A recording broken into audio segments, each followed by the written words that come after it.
Hola, hola, ¿están ahí? Hola, hola. Buenas tardes, doctor. Bueno, ha habido un cambio en el sentido de que nosotros hemos mandado un programa de neumología y otro es el que está en el sílabus. Entonces, de preferencia, me gustaría que sigamos lo de neumología por ahora, ¿ya? Entonces, el día de hoy vamos a hablar acerca de las manifestaciones pulmonares de enfermedades sistémicas. Esto estaba programado para la última semana de la rotación, pero por diferentes motivos lo vamos a adelantar y el que estaba programado de hoy de fibrosis lo vamos a tener al último. ¿Está bien? ¿Se escucha? Porque aquí hay bastante ruido. ¿Se escucha? Escucho, Hola. doctor. ¿Sí se escucha? Ya, ok. Entonces, vamos a hacer como un resumen, pues, más que todo sobre esto, qué significa una enfermedad autoinmune y sobre todo, como el pulmón es un órgano bien vascularizado, entonces cualquier cosa que suceda a nivel de la circulación sistémica, o sea, arterial, venosa o linfática, cualquier cosa que entre por la circulación está implicado el pulmón.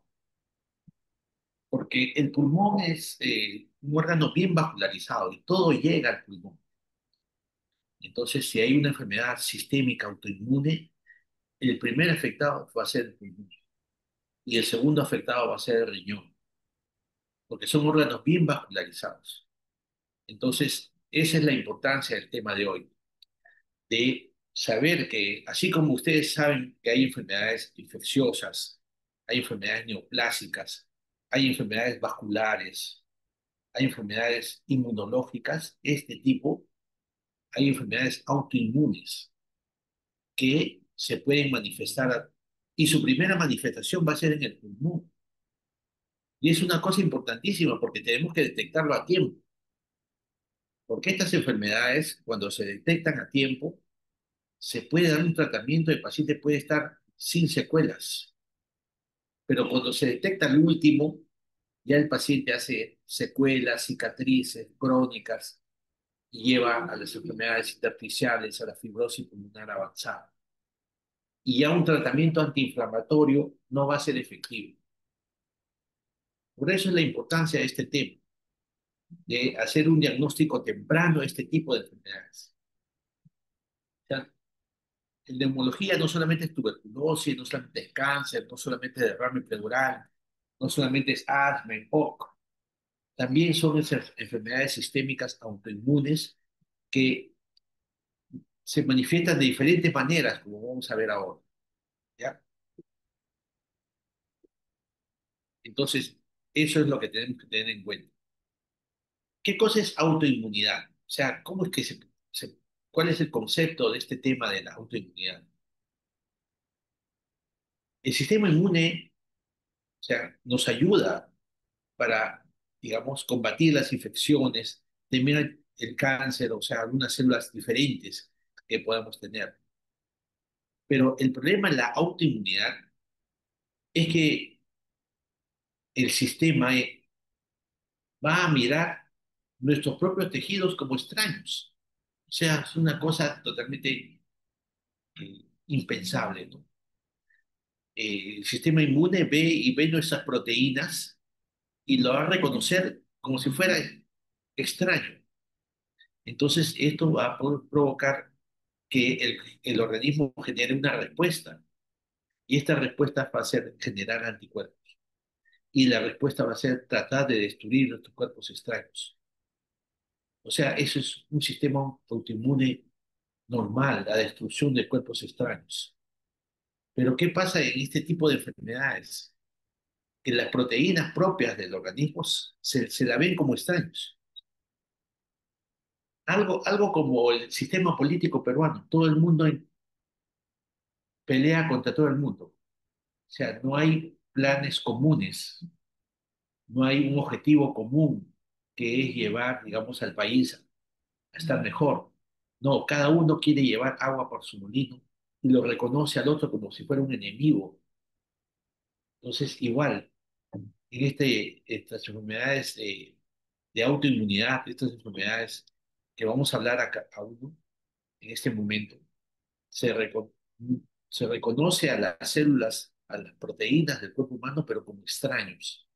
Y entra el sistema inmune a destruir a este sistema. Entonces, esa es la gravedad de nuestros, que tenemos frente a una enfermedad autoinmune. El sistema inmunológico reacciona contra los componentes del organismo, básicamente las proteínas, como si fueran sustancias extrañas,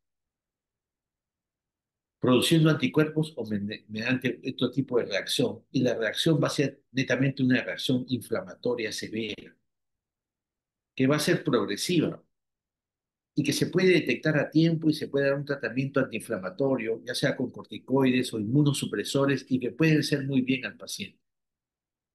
Pero sin embargo, lamentablemente, todos pensamos en cáncer, todos pensamos en TBC, incluso hay muchos pacientes que le dan tratamiento para TBC sin el BK negativo. Entonces, pensamos en cualquier cosa menos una enfermedad autoinmune. Entonces, esa es la importancia de esta presentación. Entonces, para que se presente esta situación rarísima de que, digamos, eh, tratar de combatir nuestras propias células, hay una predisposición genética, ¿no? Hay solamente una predisposición, pero en realidad no se sabe el mecanismo exacto. Hay combinaciones de genes que producen un aumento del riesgo de desarrollar una patología autoinmune. Pero no solamente interviene la parte genética, sino factores ambientales, como son, por ejemplo, cambios hormonales, el tabaco, el alcohol, las infecciones, la alimentación, los trastornos alimenticios, el clima. El cambio climático es una cosa, si bien el presidente Trump en Estados Unidos quiere negar ese tema del cambio climático, nosotros lo evidenciamos. Entonces, el cambio climático y la emisión de CO2 por las industrias más llevadas y también por una, un desdén con respecto a este sistema ambiental. Yo deseo que ustedes también sean ambientalistas. ¿Por qué? Porque el pulmón está en contacto con el medio ambiente y cualquier cosa que suceda en el medio ambiente va a alterar el tejido pulmonar. Entonces, tenemos esto, la enfermedad autoinmune, diagnóstico temprano, ¿no? Porque la complicación pulmonar es la causa más importante de enfermedad y muerte. Y si vemos estadios tempranos, podemos dar una terapia antiinflamatoria que puede mejorar al paciente. Pero cuando ya avanza la enfermedad, conduce a la fibrosis. El pulmón se pone duro, las secuelas se quedan, no hay mejoría. Va a ser difícil de tratar y peor el pronóstico. Entonces hay que controlar y monitorear la función pulmonar para evaluar adecuadamente al paciente. Entonces, para estas enfermedades, productos de estas enfermedades autoinmunes han provocado un compromiso respiratorio importante y se han agrupado en lo que denominamos una enfermedad sistémica autoinmune. Esa enfermedad sistémica autoinmune, esto es en castellano. La enfermedad sistémica autoinmune es un grupo heterogéneo de enfermedades que comprometen el sistema respiratorio. ¿Y cómo lo van a comprometer? Compromete casi todo. Hay manifestaciones pleurales, manifestaciones pulmonares, también el tracto respiratorio, la vía aérea, los alveolos, los vasos sanguíneos, la pleura. Es decir, todo el sistema respiratorio está tomado, puede tomar. Y las complicaciones pulmonares, ¿no? La, es la primera manifestación de una enfermedad autoinmune. O sea, si nosotros tenemos un paciente que tiene un compromiso de vía aérea o de alveolo, hay que pensar que la primera causa podría ser también esta enfermedad sistémica autoinmune. Entonces hay que tener mucho cuidado con este tipo de enfermedades. Entonces, no hay una autotolerancia, ¿no? Entonces va a fracasar los mecanismos normales de autotolerancia. Los macrófagos, los linfocitos, que son la clave, digamos, de una respuesta inmune, ¿no? Se van a alterar. Entonces, esta enfermedad sistémica autoinmune va a depender de la activación inapropiada de las células CD4 y las células B, que son los responsables de los autoanticuerpos patogénicos. O sea, va a haber anticuerpos, o sea, anticuerpos contra uno mismo. Es una cuestión paradójica, pero existe, ¿no? Los más afectados son la pleura, el parénquima pulmonar y la vía aérea. Dentro de todas las enfermedades sistémicas autoinmunes, una de las cosas más, digamos, más frecuentes que hemos visto son el lupus eritematoso sistémico. Hay una combinación básicamente de inflamación. Fibrosis es poco, porque el lupus felizmente es una enfermedad que muy poco llega hacia la fibrosis pulmonar o el EPIT. En cambio, la artritis, la esclerodermia, esos sí están directamente ligados con un EPIT, con una enfermedad pulmonar intersticial difusa. En cambio, el lupus, felizmente no. El lupus está relacionado básicamente con otras cosas, ¿no? Entonces, el sistema pulmonar es vulnerable a la injuria que provocan los autoanticuerpos y afecta básicamente en el lupus la pleura, la vasculatura pulmonar, el parénquima pulmonar. Y es más frecuente la, el derrame pleural, que puede ser uni o bilateral. Y también puede haber derrame pericárdico como primera manifestación de esta enfermedad de lupus eritematoso sistémico. O sea, no necesariamente vamos a encontrar un paciente con las manifestaciones de lupus, como es el paciente que estamos viendo en la figura, sino va a aparecer con manifestaciones de afección pleural, la vasculatura pulmonar o el parénquima pulmonar.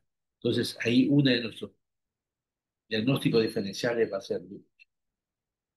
También tenemos las anormalidades en el parénquima pulmonar, neumonía, bacterias o infecciones oportunistas. Y hay una cosa importantísima que vamos a hablar más tardecito sobre la hemorragia pulmonar, que es una cosa característica de este grupo de enfermedades. Cuando hay fibrosis, que es muy poco, compromete el pulmón periférico y los lóbulos inferiores. Otras manifestaciones del lupus son la disfunción diafragmática y el edema pulmonar, ¿no? Hay disminución del volumen pulmonar en pacientes con lupus y disnea progresiva. Por eso, en estos pacientes es importante, todo paciente que tiene una enfermedad eh, de disnea, tos, compromiso intersticial pulmonar, hay que hacer siempre un examen de volúmenes pulmonares en la pletismografía y un examen de espirometría para ver la capacidad vital forzada.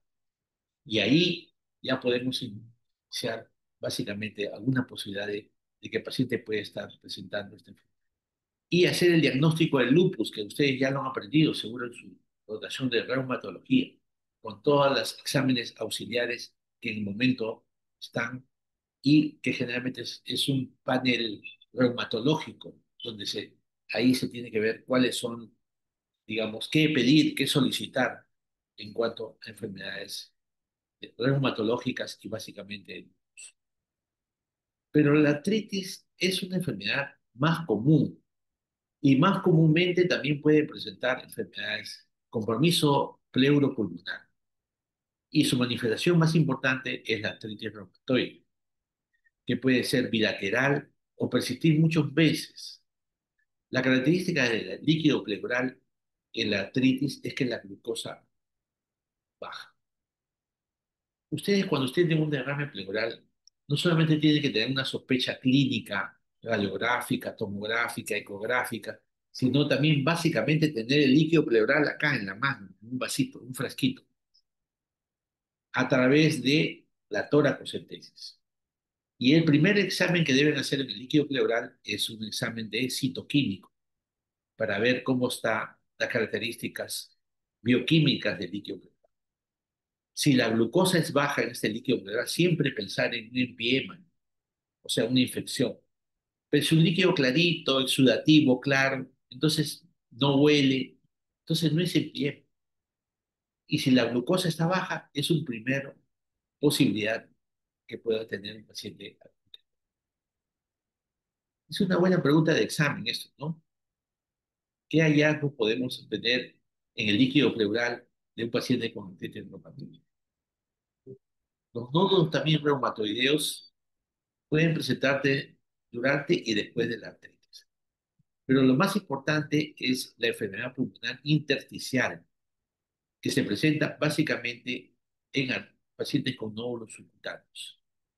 Pero cuando hay enfermedad intersticial y cuando hay nódulos subcutáneos, que son estos, ya el pronóstico es malo. Otra es la cosa importante en artritis reumatoide severa, es la vasculitis pulmonar.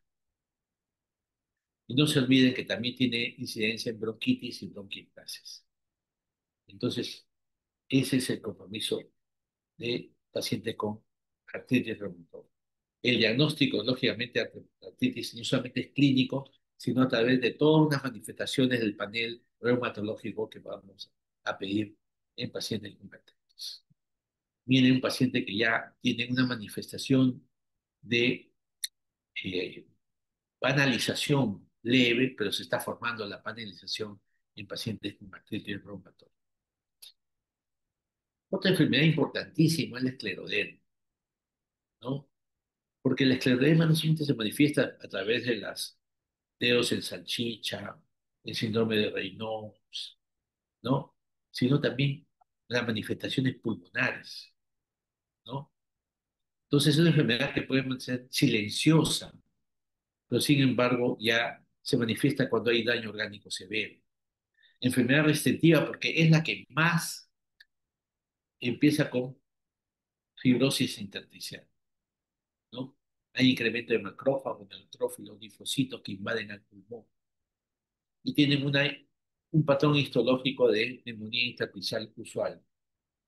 La característica de neumonía intersticial usual en la tomografía, que vamos a ver más tardecito, es eh, una imagen en vidrio esmerilado. A diferencia de la artritis reumatoide, en la cual básicamente hay eh, panalización, o sea, panal de abejas. En cambio, en esclerosis sistémica, más hay el componente NEW, es el vidrio esmerilado. También importante la importancia que tiene la prevalencia de cáncer en este grupo de pacientes que tienen tres cosas. Tienen esclerodermia, tienen fibrosis pulmonar y encima asociado a un cáncer. O sea, peor no podría ir el paciente. Y aumentando más a las características de este paciente es la neumonía aspirativa. Bien, este paciente, por ejemplo, ¿por qué? Porque en este grupo de pacientes hay disfunción esofágica.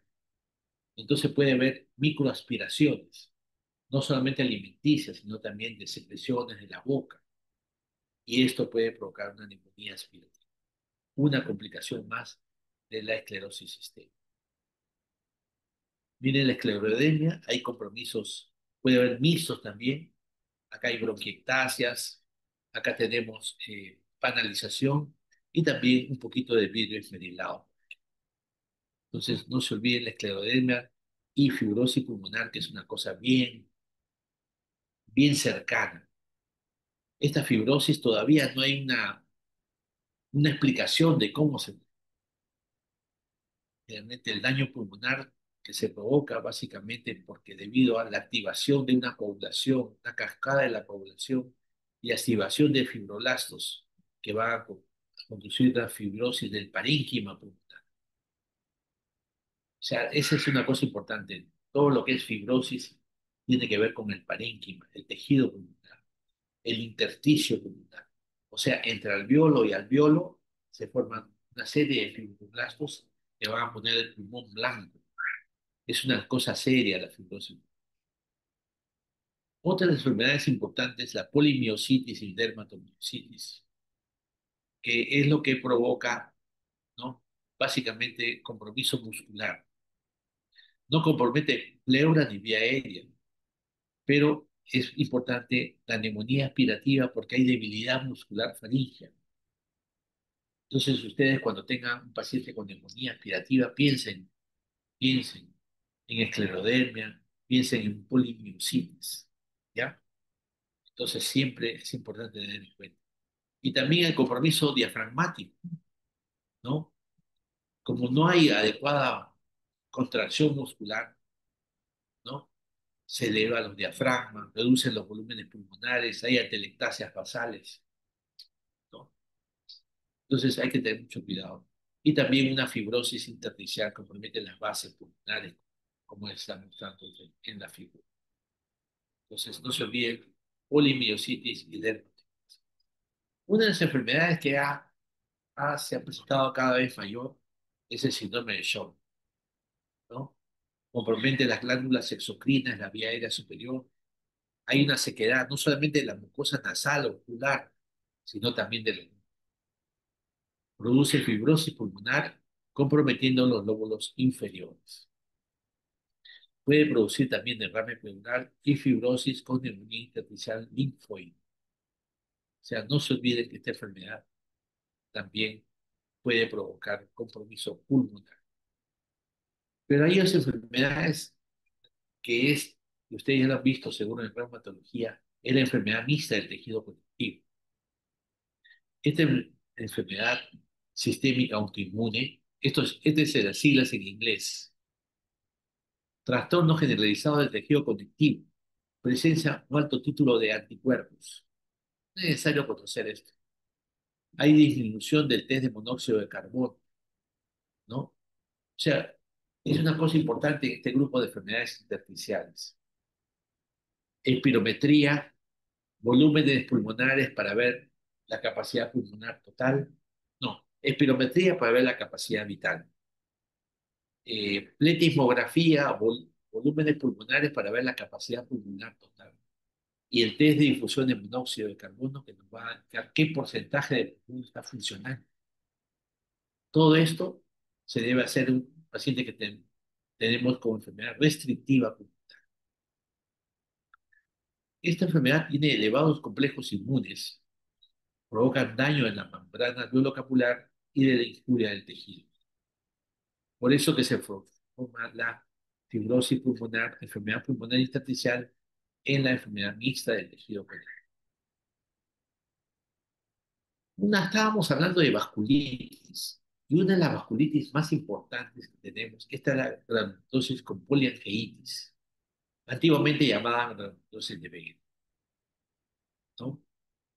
Nódulos pulmonares en paciente asintomático, severamente comprometido, que puede llegar a una hemorragia. Es un paciente crónico.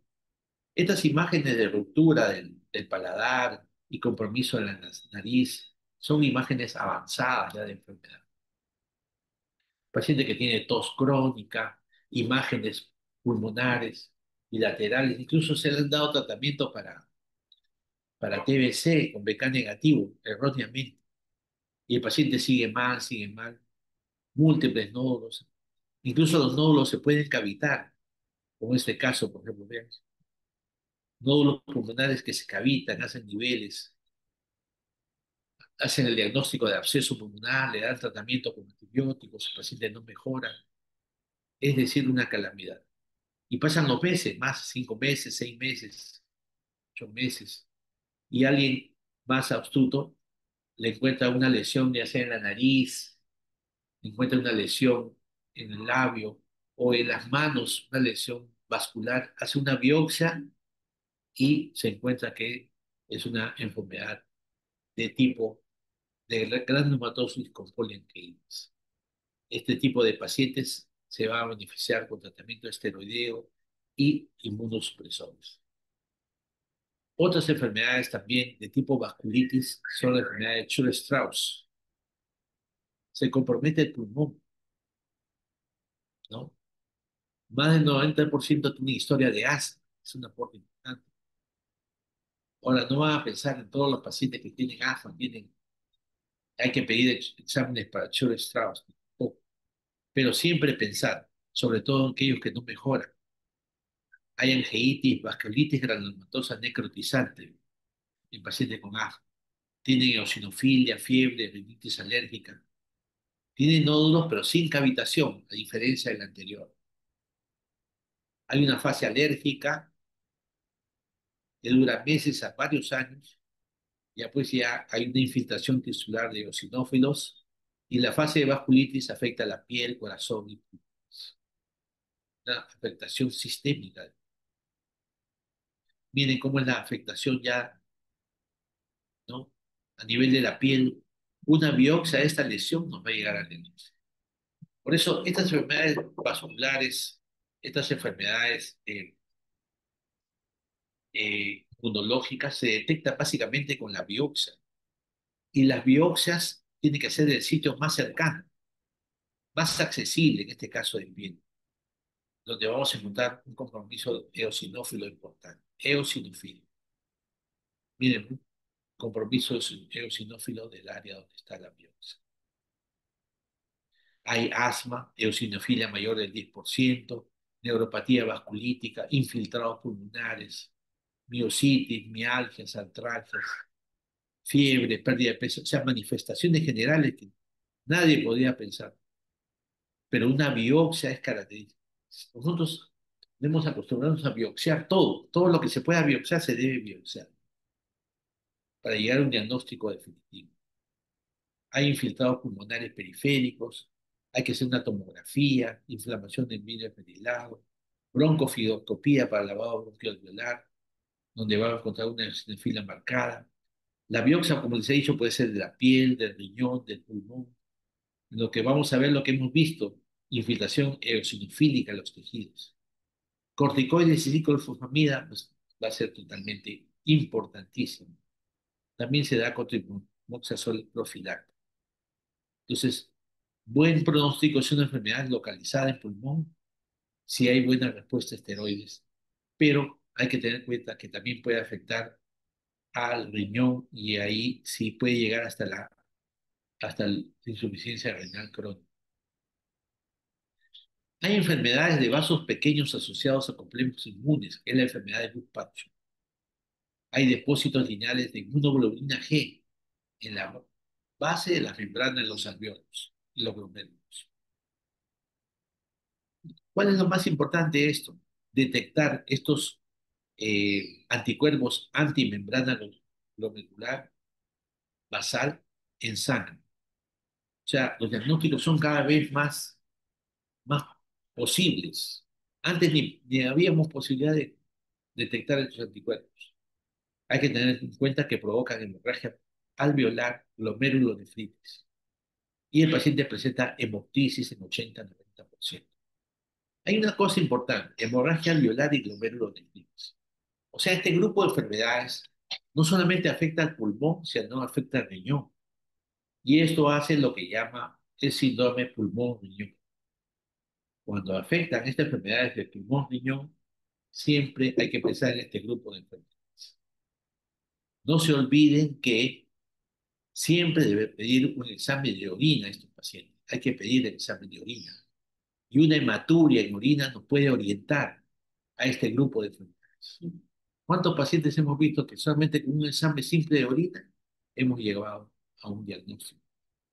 Esta enfermedad de Bush-Patch y otras compromete pulmón y riñón, hemorragia difusa alveolar, glomerulonefritis, anticuerpos antimembrana basal glomerular circulante. Eso es lo que debemos detectar. Pacientes con hemoptisis. Hay una consolidación bilateral y el diagnóstico es con la detección de anticuerpos antimembrana glomerular basal para su diagnóstico.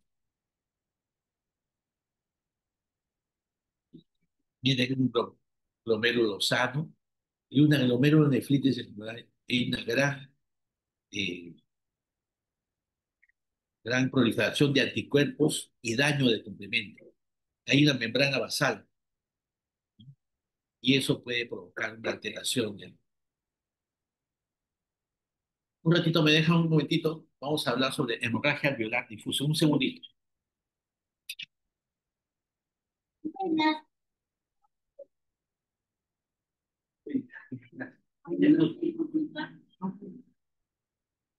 Tecnología de pulmones.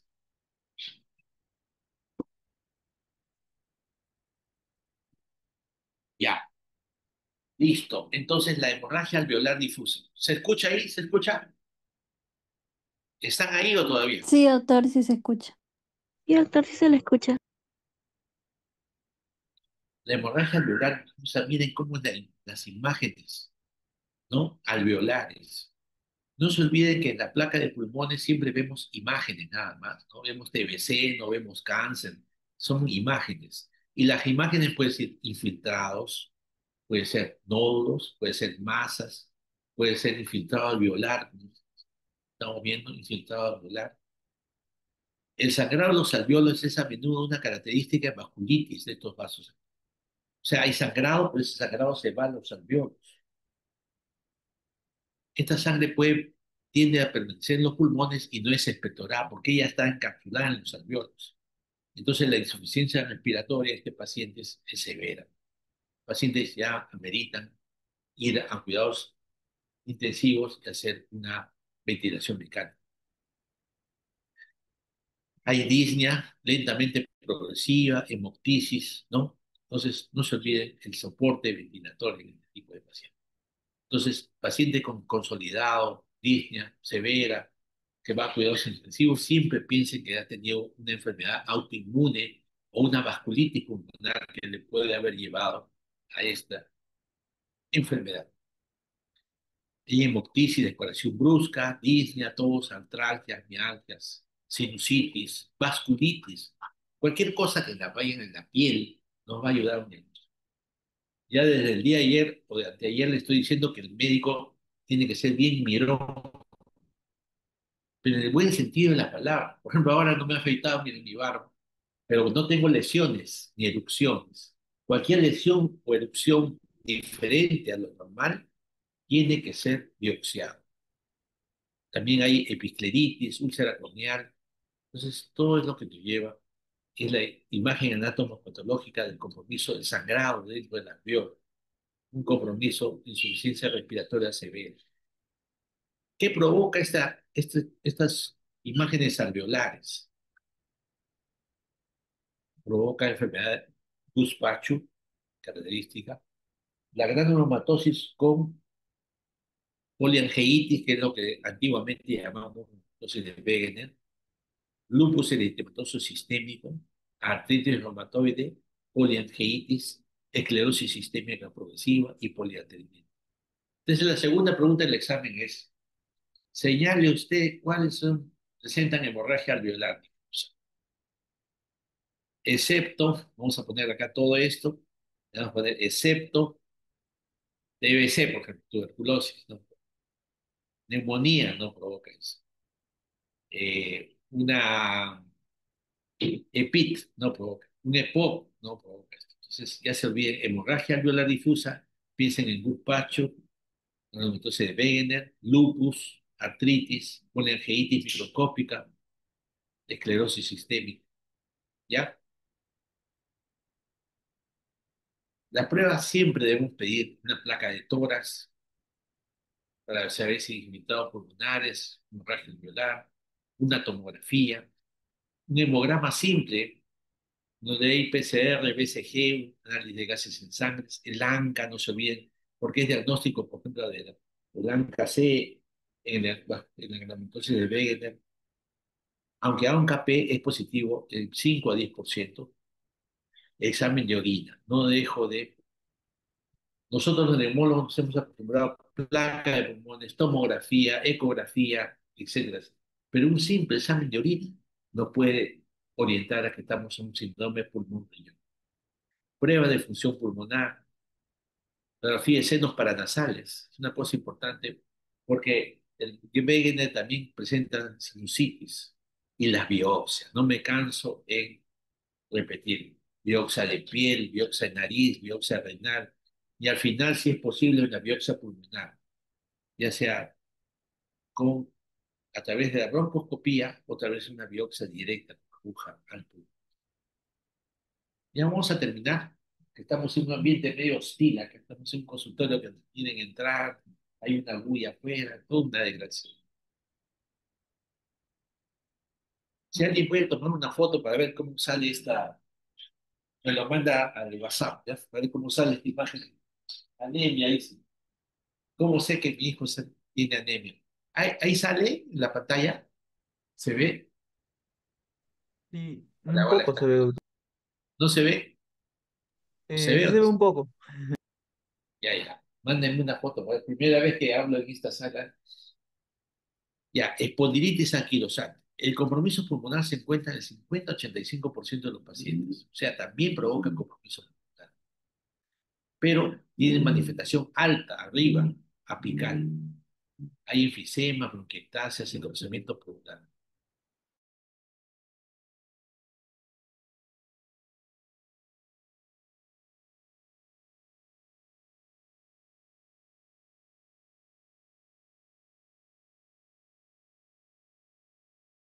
Antes le decían a todo, le decían TBC, y eso ha habido muchos diagnósticos equivocados. Restricción de la caja torácica, entonces hay que tener mucho cuidado. Acá hay un resumen de lo que hemos estado hablando y los hallazgos en tomografía. Es una cosa muy rápida, nada más. En la fibrosis pulmonar idiopática, ¿no? En la enfermedad intersticial, hay una característica que es la característica anatomopatológica es la neumonía intersticial usual, que es lo que vamos es NEW, neumonía intersticial usual, NEW en castellano. Y la característica básica es el panal de abejas. En cambio, en estenosis, esclerosis sistémica, esclerodermia, no solamente va a haber esto, sino lo más importante es neumonía intersticial no específica y que se caracteriza por manifestaciones de panalización, ground glass, vidrio esmerilado, vidrio esmerilado. Es diferente a la fibrosis pulmonar idiopática. En artritis reumatoide puede haber también panalización, puede haber ambas cosas, panalización y eh, vidrio esmerilado. En polimiositis puede hacer lo mismo, igual, combinación. En Sjögren también puede haber combinación de ambas cosas. En lupus, básicamente, como es muy leve el compromiso, digamos, intersticial, cuando hay manifestación intersticial, se presenta como una neumonía intersticial aguda, donde hay opacidades en vidrio esmerilado. Enfermedad mixta de tejido conectivo, hay también opacidades en vidrio esmerilado. O sea, la gran mayoría de nuestros pacientes con estas enfermedades autoinmunes, o enfermedades inmunológicas, enfermedades tipo reumatológicas, se presentan con manifestaciones en vidrio esmerilado. Pero cuando hay panalización, o sea, imágenes en panal de abejas, siempre empiecen en la fibrosis pulmonar idiopática, que es completamente diferente, porque esto no va a responder a corticoides, por más que hay muchos pacientes que le dan corticoides. ¿Ven estas imágenes? Estas son imágenes de vidrio esmerilado y estas son imágenes de panalización. Son imágenes gruesas, ¿ya? Panal de abejas. Hay una cosa importantísima que podíamos hablar ya en estos últimos momentos. Es un paciente que presentamos hace 2 o 3 años en un conversatorio clínico patológico. No sé quién le toca ahora el conversatorio clínico patológico. Una señora de 66 años con una placa normal previa y sin embargo hace tos, disnea, un poco de fiebre, compromiso del estado general, estas imágenes de consolidación. Miren estos. Y posteriormente le hacen exámenes, broncoscopía, lavados, todo sale negativo, le dan su tratamiento antibiótico, pero sin embargo el paciente sigue manifestándose. Y lo peor de todo, hacen el otro lado también lesiones, compromisos bilaterales. Hay progresión de las enfermedades. Y también hay lo que se llama migración, o sea, migra. Pero la paciente nunca ha tenido, a pesar de estas imágenes, nunca tuvo una insuficiencia respiratoria. Miren la tomografía, como estas imágenes de vidrio esmerilado aquí, hay una imagen de consolidación acá, o sea, un compromiso mixto de las enfermedades. Y finalmente comienza a presentar ya, esto es más clarito, vidrio esmerilado aquí y consolidación aquí. En una paciente que no tiene disnea, pero sí tiene tos. Entonces se hace una biopsia pulmonar y la biopsia pulmonar se encuentra esta imagen que se llama cuerpos de Mason, ¿ya? Cuerpos de Mason, que es característica de una enfermedad. Miren, cuerpos de Mason, que es característica de una entidad que se llama neumonía organizada criptogénica, una enfermedad idiopática, inflamatoria, fibrótica, involucra bronquios, cristales, ductos alveolares, alveolos peribronquiales, produce un patrón pulmonar restrictivo. Es una enfermedad, lo que antes se llamaba neumonía BUB, neumonía organizada, bronquiolitis obliterante con neumonía organizada. Ahora se llama neumonía organizada criptogénica. Es importante esto, ¿por qué? Porque el paciente mejora. Mira, ¿con qué ha mejorado? Esta es la placa con 5 meses de tratamiento con corticoides, o sea, con antiinflamatorios. Una enfermedad inflamatoria siempre va a mejorar con antiinflamatorios.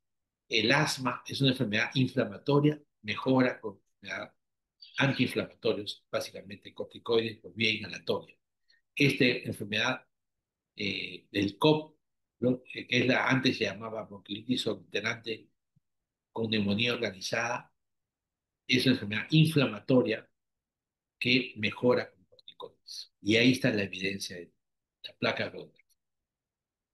Entonces, en conclusión, las enfermedades sistémicas autoinmunes pueden causar una gran variedad de anormalidades pulmonares, ¿no? Y las manifestaciones pulmonares de estas enfermedades pueden ser pleura, fibrosis pulmonar, debilidad diafragmática, neumonía aspirativa, neumonía organizada criptogénica, ese es el último caso, y bronquiectasis.